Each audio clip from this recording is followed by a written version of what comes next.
Good morning and welcome and bienvenidos. All right, and buenos dias. So we are here. Um, I would like to introduce myself. My name is Bert Meza, and I am your DR plan lead for those of you who do not know me.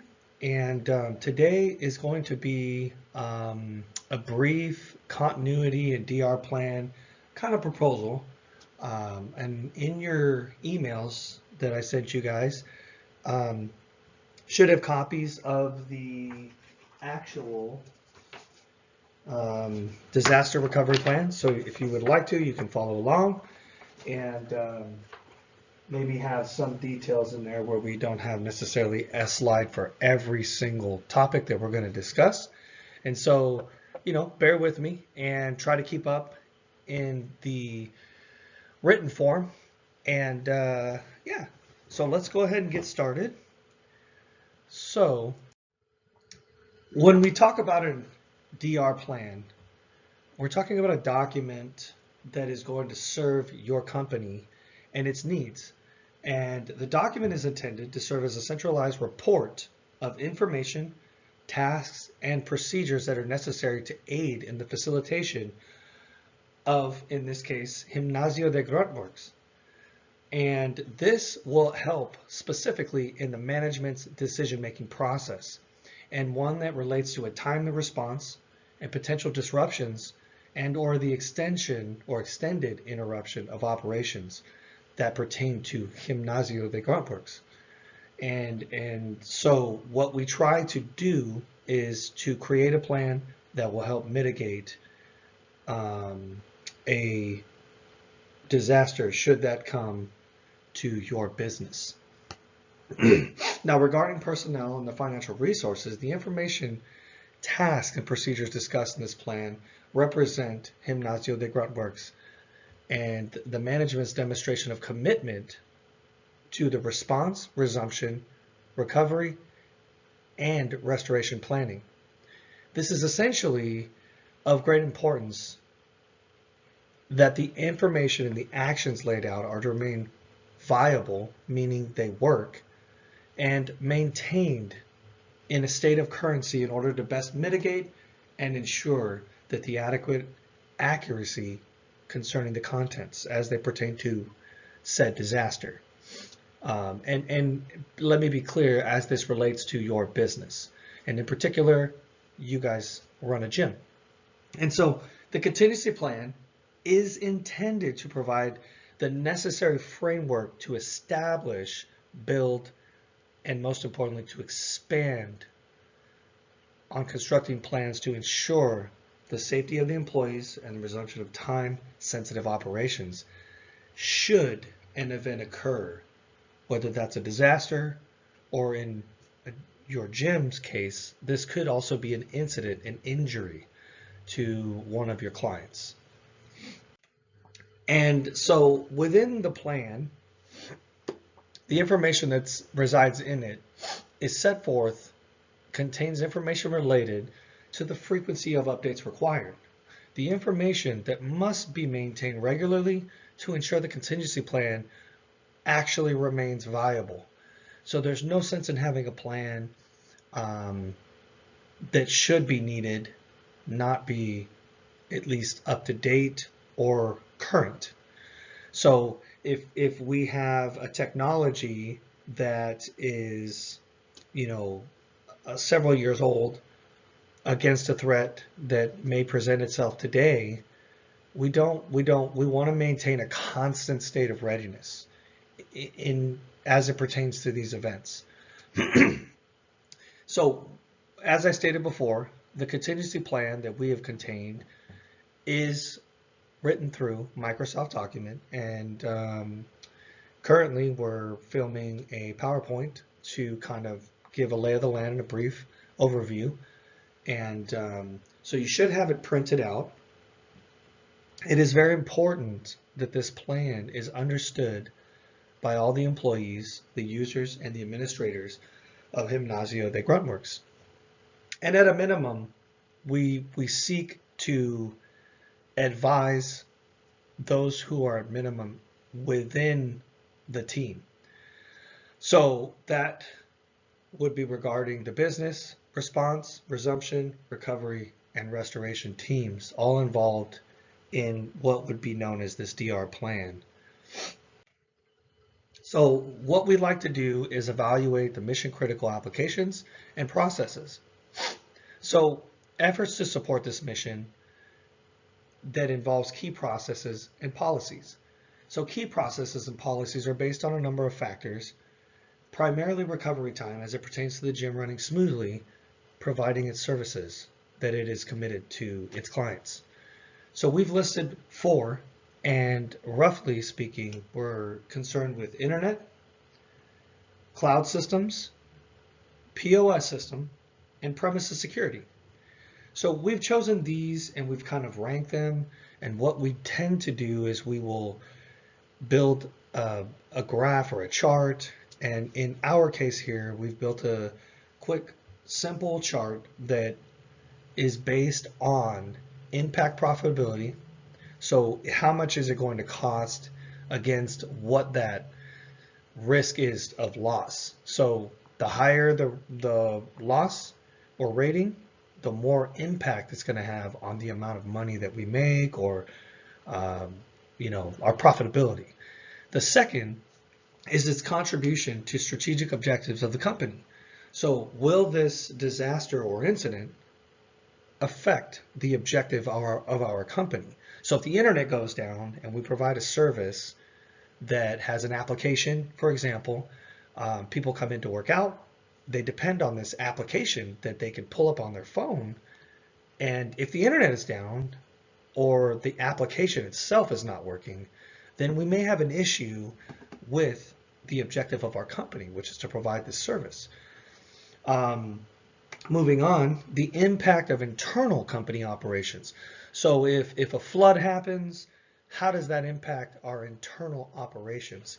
And does that actually stop business, halt it?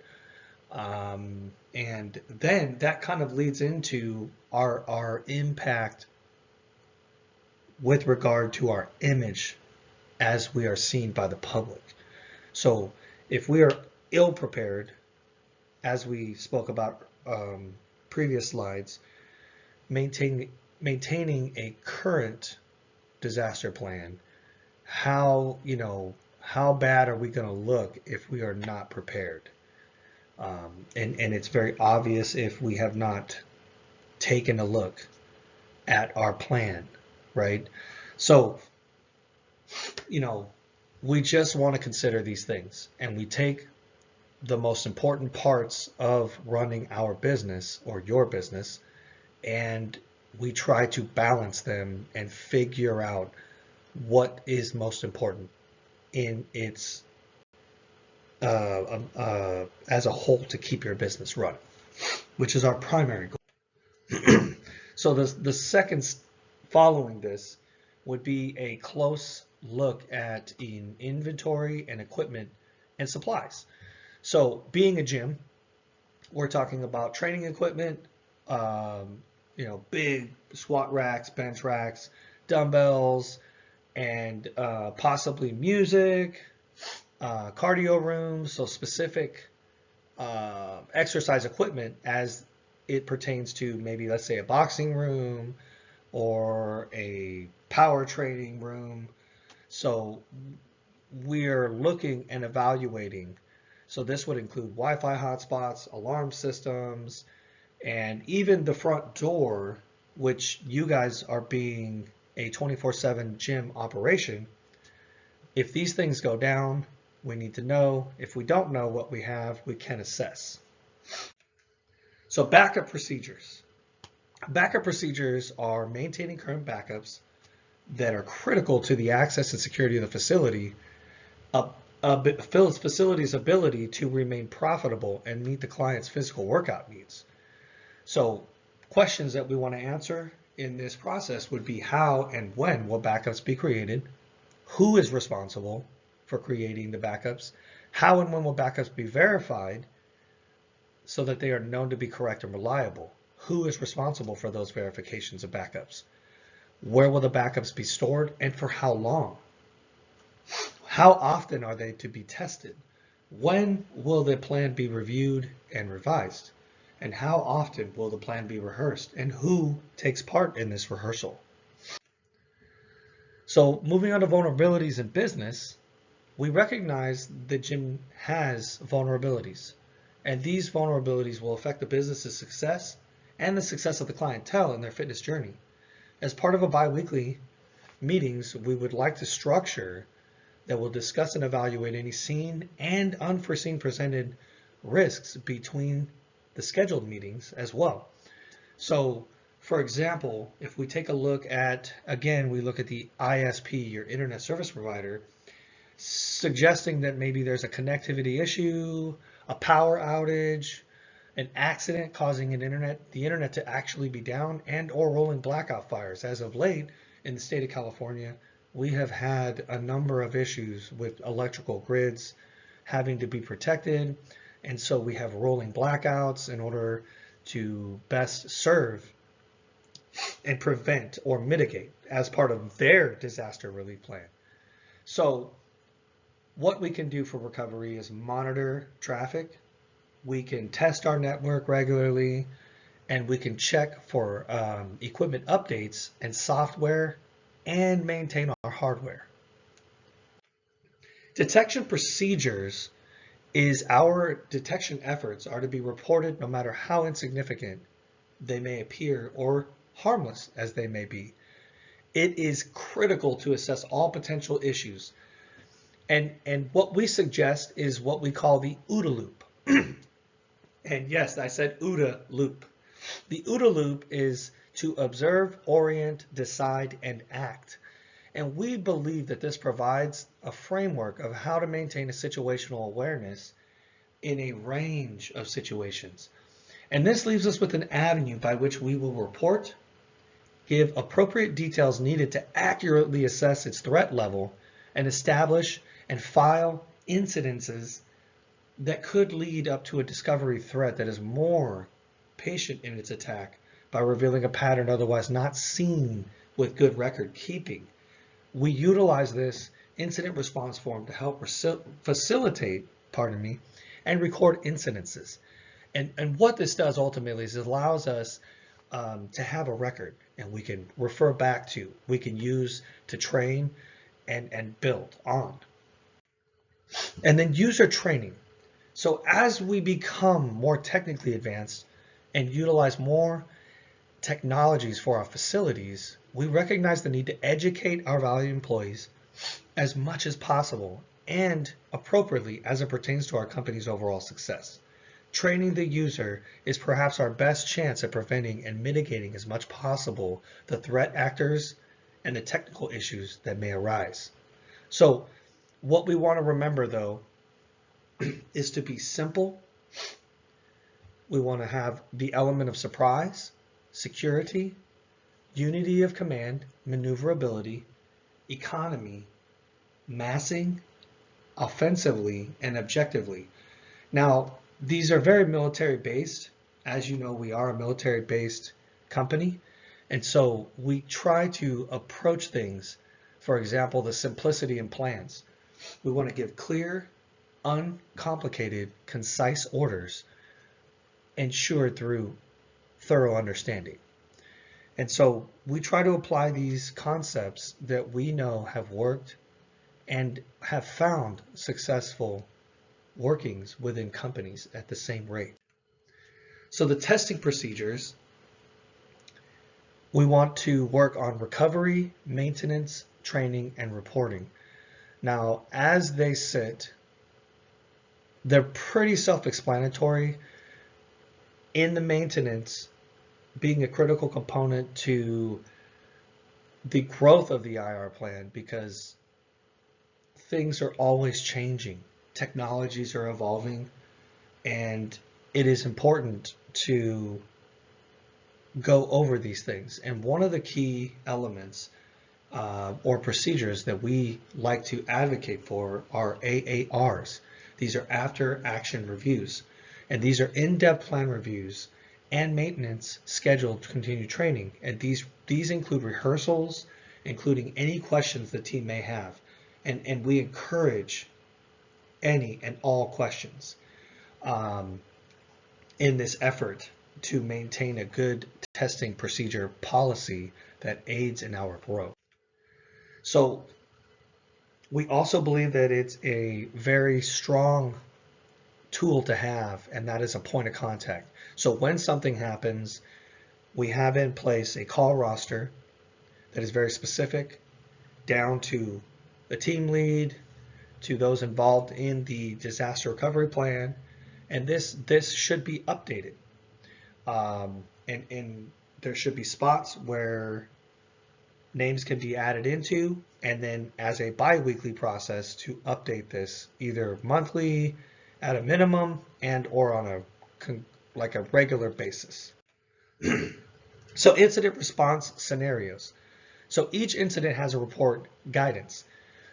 Response actions to be taken as they pertain to each respective incident.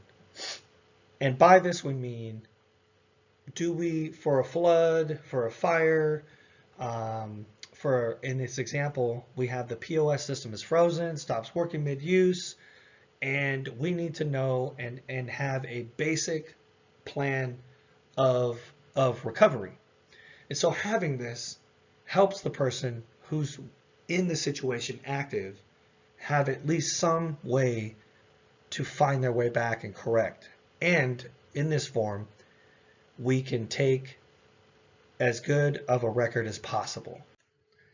So planning for testing and rehearsal, it's not enough to just say we're going to do it. We want to test and we want to break that down. And we want to do, for example, simulated role playing, live role playing of potential incidences, and actually conduct AARs as a practice tool, because how you practice is how you're going to respond.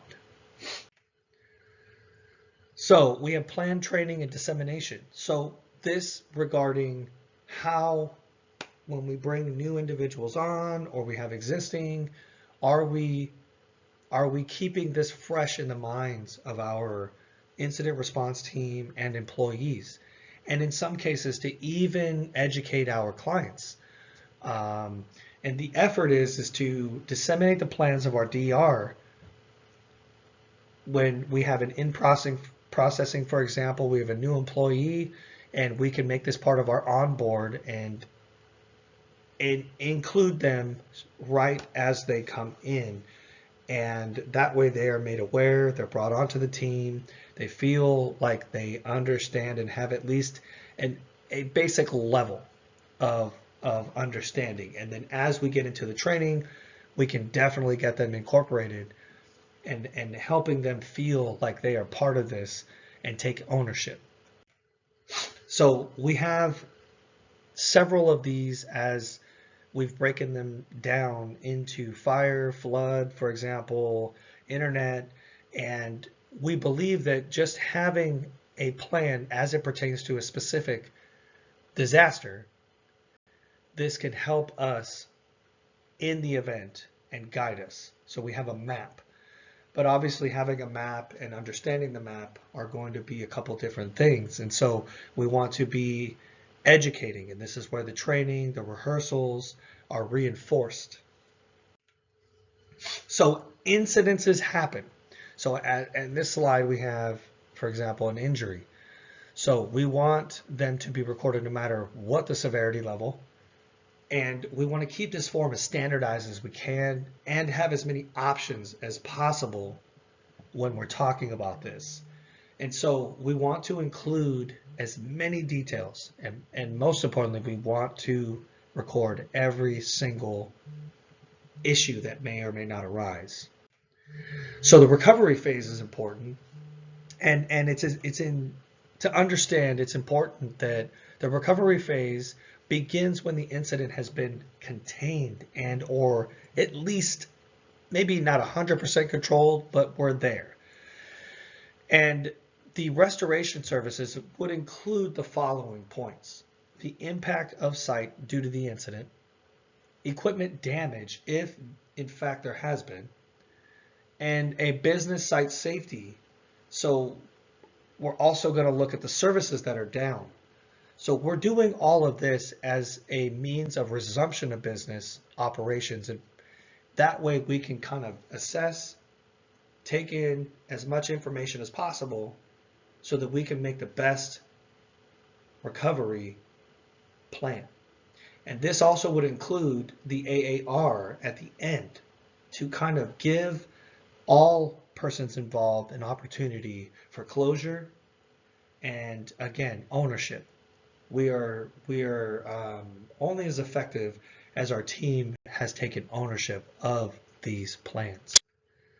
And it is extremely important, we have found, to have a point of contact. We did discuss a list of important people, if you will, but we also would encourage that you would have, for example, a vendor call list for your POS system, which is your point of use, which is how you log in, sign up new clients, how you give access to clients.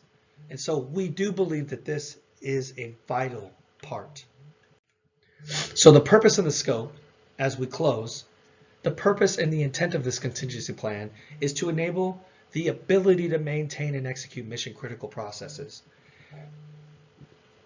And to overall, this is not a one-time commitment and is not a project with an established end or start date, but rather this contingency plan is an ongoing funded business activity to provide resources required to do the following: to perform activities required to construct plans, train and retrain employees, develop, role play, and revise policies and standards as departments' needs change, exercise strategies, procedures, team, and resource requirements as needed, and to perform planned maintenance activities. So this plan is essentially put together to assess your needs and requirements so that Gimnasio de Gruntworks can maintain preparedness in order to respond effectively to an event efficiently to regain its operational status post-event. So that's all I have for you, ladies and gentlemen, today. And I hope that this was a little more explanatory. This is a soft open. We will definitely be moving forward with a more in-depth overall view and possible meeting. And we thank you for your time, and we wish you the best, and we'll talk to you soon.